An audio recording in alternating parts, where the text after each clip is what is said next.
And we are back, guys. Welcome back to the eSports Report Daily Update for Friday, April 4th. Today, we're giving a quick overview of what's going down at PAX, and I have a very special guest today. He was just announced as the fourth caster of the event, joining Nadeshot, Revan, and I in the commentary booth. We have Mr. Clay Eubanks, Clayster, from Optic Gaming. Clayster, so we went over the All-Star game, but I know after we just tweeted your name, we brought in 1 billion new fans. So let's quickly recap what's going to happen. There's 6 teams heading into PAX. We split them up into 2 teams of 12. 7 games will be played. You and Nadeshot will be setting the rosters for Team 2. Revan and I will be setting the rosters for Team 1. And let's take a look at your roster first. Team 2, so stacked. You got JCap from FaZe playing with Replay as well. And this is Team 1. Go to Team 2, Will. Let's go to Team 2. I'm going to show that red team. Yeah, look at this beautiful red team. Replays and JCap, Karma and Aches, Miracles, Ricky, Apathy, Saints, Sharp and Formal, Nameless, and Merc. Meanwhile, Revan and I, we have the better half of the 24 players, arguably. We got Peruvian Classic, TP Crim, Mud Dog, Parasite, Censor, Dido, Goonjar Theory, Rambo, Study. Mr. Clayster, what's your prediction? Out of the 7 games, how many do I take? 0. 0. You're calling a 7-0 sweep. Oh yeah, 7-0. I have faith in my squad. If they're under mine and Nadeshot's guidance, you know, they'll take us to the win with a shutout. Now, I think you might have the advantage here because you actually play against all of these other guys. But I watch them, and I know what they're good at least from a caster's perspective. Thank God I have Revan to help me balance out these rosters. Otherwise, I would just put up the favorite snipers to watch. Speaking of favorite snipers, yesterday, the most popular tweet I probably have tweeted this whole month, even though I was at COD Champs, was, who are your top 5 favorite snipers? You were on almost every single submitter's list. They put you up there with Karma. They said Clayster, Nadeshot, and then we saw a lot of love for Study because he showed off his skills for Envious, and Formal in that top 5. Do you agree with that, or who else would you put in there? I think that top 5 is 100% correct. Those are the top 5 best snipers in the game. Don't mean to toot my own horn, but, you know, not very many of them can outgun me, but those guys can hang with the best of them. Gotcha. Well, I'm looking forward to some sniping here, and let's take a look now at who some of these snipers will be at our PAX event. So let's take a look at the bracket starting off. Of course, this is the MLG COD League Season 1 playoffs. So we're down to 6 teams, and here it is. Nice transition, Will. We got FaZe and Complexity with buys to round 2, but that sets up, we have 4 versus 5. Strictly Business going up against Curse Las Vegas, and 3 versus 6. Team Caliber going up against Envy in the first round. Clay, we already saw Caliber announcing that after PAX, Theory and Formal are leaving. Who wins in that Envy matchup versus TK? Envy wins that match, I would say 99% of the time, especially with the dudes leaving. You can guarantee that the chemistry isn't going to be there, which has always been Team Caliber's strong point. You know, their chemistry has always been some of the best in the business. And with that falling apart, I can't see Envy losing this match. So Envy actually went all the way to Game 5 against TK. So TK has showed me that they can do it, but I'm wondering, you know, do you play better knowing that this is your last event together? Do you play even worse? Do you have something to prove for TK? That's what I'm wondering. On the other side, though, this one, it's, I don't know, a lot of people on Twitter are telling me this is Strictly Business 3-0 over Curse Las Vegas. Do you agree with that? Maybe not 3-0. You know, with Las Vegas you said Mud Dog was their 4th, right? Yep. Okay, with them using him as their 4th, I think it might bring a little balance to that LV squad. You know, I don't think a 3-0. I could see a 3-1, you know, with one map going to LV and the rest of the 3 going to Strictly Business. So you're agreeing with the general populace. We have Strictly Business and Envy moving on to round 2. That would set up Complexity Envy. Envy got 3-0'd last time they were on a main stage with Complexity at Call of Duty Championships in the $400,000 grand final. I guess 600 altogether. Can they take a game this time? Can they beat Complexity? They may be able to take a game this time, but I can't see Envy taking it over Complexity, you know, especially with coming off that fresh COD Champs loss 3-0. I can't see Envy getting it together and overcoming that mental boundary that they're going to have to beat Complexity, you know. So I'm thinking 3-2 Complexity, maybe 3-1 if Cole's on their game. Even with that sniper, that top 5 sniper Study?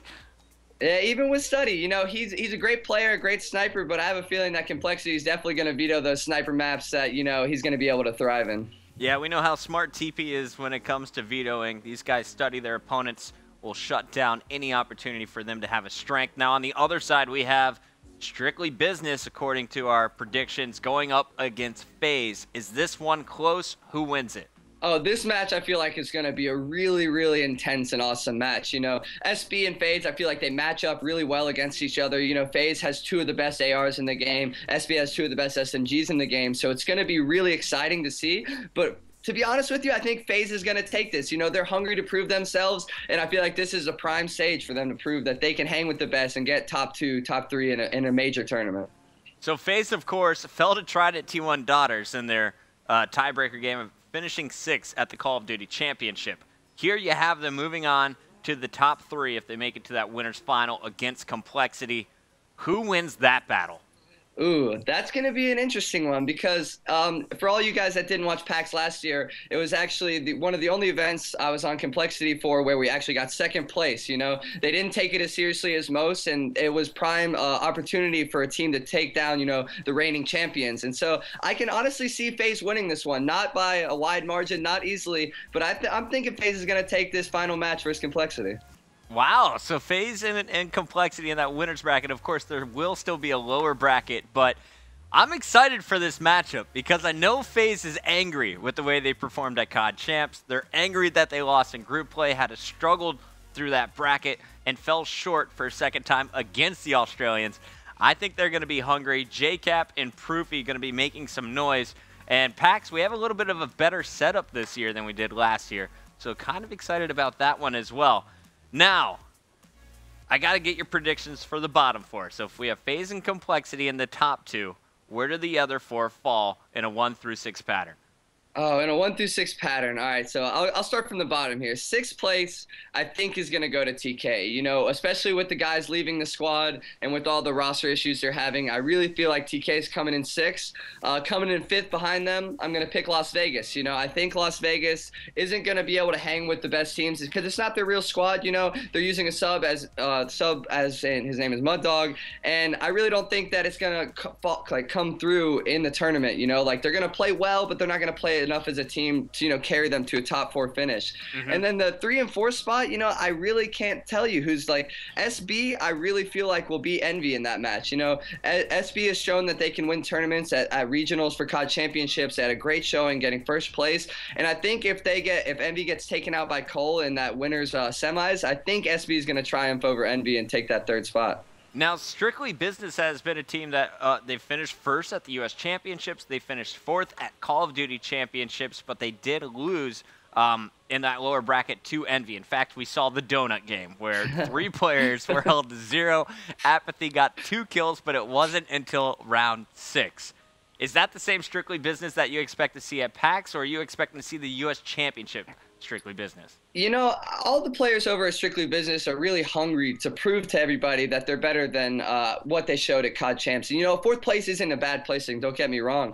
But I feel like them getting that, you know, that goose egg game versus Envy is going to haunt them for a little bit. And I feel like it's going to drive them to perform much, much better than having 3 players dropping 0 kills. You know, I think it was 4 players until the last round. And so it's like, I think that's going to, you know, be in their minds. And they're going to be able to overcome that because there's some mentally strong guys. I've been playing against some of them for years now. And I feel like they'll overcome the you know, obstacles in their way to get through Envy. Of course. Now, SB, the only team to take down Complexity in a winner's bracket forever, basically, since they formed it when you were on that squad.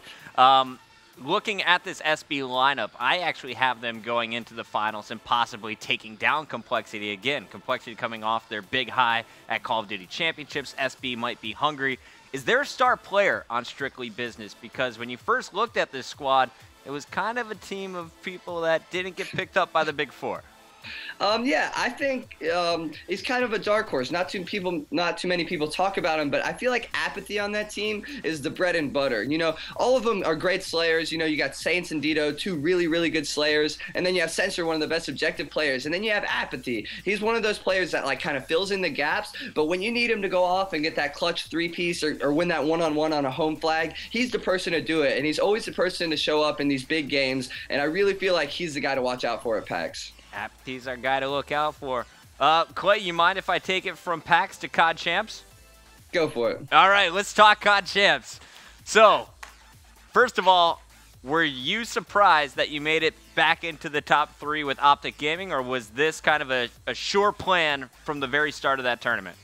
I was definitely not surprised. With the LAN that we had with SB at the house leading up to COD Champs, I feel like we fixed a lot of parts of our game that were really lacking. And so going into COD Champs, I knew that me and my squad could take first in this tournament. We got really close to beating Complexity in the winners finals, and we had a really close match against SB. But the resilience of the guys on my squad and the hunger of everybody on my squad that wanted to win, it really just showed in the tournament. We clutched it out versus SB. We made it through Trident Daughters, and we had a really good match versus Complexity, ultimately falling short.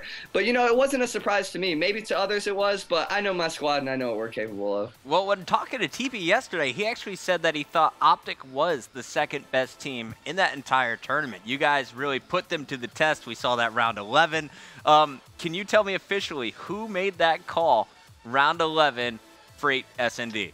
All right, so there was a little bit of a delay because the game had to have been ended at one point, so they had to add up all the kills and make sure who gets offense, who gets defense. So we had about a 5-minute break sitting there, and we were all talking about it. Nadeshot was actually the one that made the call. He's like, all right, guys, we're all 4 rushing Lumber Alley. Everybody put on tac mask, marathon, agility, or whatever it's called in this game, and just run straight through Red Train, go to Lumber, all 4 rush it. That's what we're doing. And I was like, no way, we're not doing this. We're not doing this. I was trying to call it off the whole time. I was like, I'm not putting this on the line with this rush, because if they were in this one position in the back of Lumber, we're all 4 dead. So I'm sitting there and I get overruled. Scumpy and Embos are both like, let's try it. Let's do it. They were saying risk it for the biscuit over and over, risk it for the biscuit. So I was like, all right, guys, we're going to the win right now. We're going to do it. And it ended up working out. And, after the game, I looked at Matt and said, you were right. I was wrong. Good job, man. That was a great call. Awesome. Well, after that, you guys carried it into one of the most impressive Blitz games I've ever seen.